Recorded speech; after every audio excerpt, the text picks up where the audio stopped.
সবাই কেমন আছো? আমি একটা আজকে নতুন রান্না নিয়ে চলে এসেছি। তো রান্নাটা দেখো, পাশে থেকো সবাই। নতুন রকমের একটা রান্না নিয়ে আমি এখানে পেঁয়াজ রসুন আদা কেটে রেখেছি। আর এইখানে দেখো ডাঁটা করলা আলু, আর এখানে মাছ ভাজছি। অবশ্যই সঙ্গে থেকো, আমি আশা করি এই রান্নাটা কখনো কেউ করোনি। তো পাশে থেকে রান্নাটা অবশ্যই সবাই দেখবে কিন্তু। তো দেখো বন্ধুরা, আমার মাছ ভাজাটা অনেকটা হয়ে এসছে।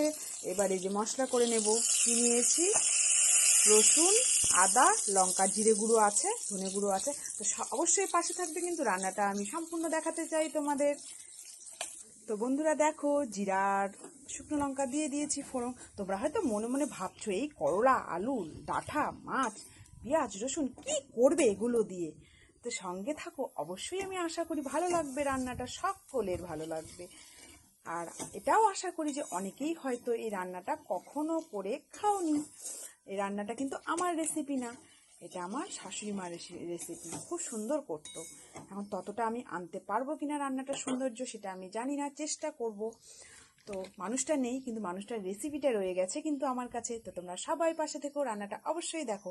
এবার এই যে আলু আর করলাটা আস্তে করে দিয়ে দিলাম, ভালো করে ভেজে নিতে হবে। দেখো বন্ধুরা, আমার আলু করলাটা ভাজা হয়ে এসেছে অনেকটা।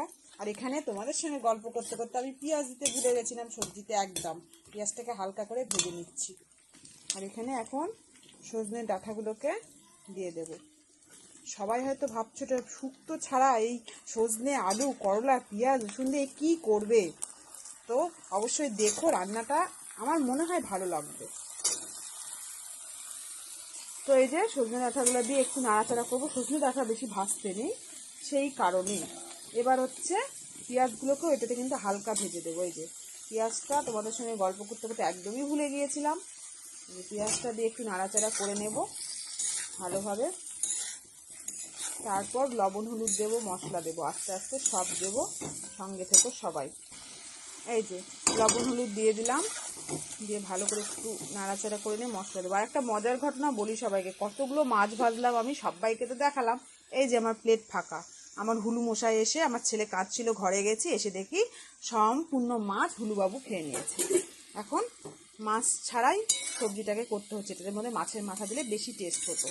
মাছের মাথা বা ছোটো মাছ যাই হোক দিলে বেশি ভালো লাগতো, কিন্তু উপায় নেই এখন আর কোনো, এমনিই খেতে হবে করে। আর তোমাদেরও এমনিই দেখাতে হবে মাছ ছাড়া। তো এই যে অনেকটা ভাজা হয়ে এসছে। আজকে আমার এই হুলু মাছ যে খেয়ে নিয়েছে, আমার বাড়ির কারো সমস্যা হবে না, একজনের বিশাল সমস্যা হবে, আমার শ্বশুরমশাই। ওরে বাবা, মাছ ছাড়া ভাত খেতে পারেন না। এই যে জিরা গুঁড়ো ধনা গুঁড়ো দিয়ে দিলাম। আর মশলাটা তো দেখিয়েছিলাম কীভাবে করেছি, কী কী দিয়েছি। এটাতে কিন্তু গরম মশলা চলে না, গরম মশলা দেওয়া যাবে না। ভালো করে কষিয়ে নেব। এই যে তো দেখো বন্ধুরা, মশলা কষানো হয়ে গেছে। কষানোর পর জল দিয়ে দিয়েছি।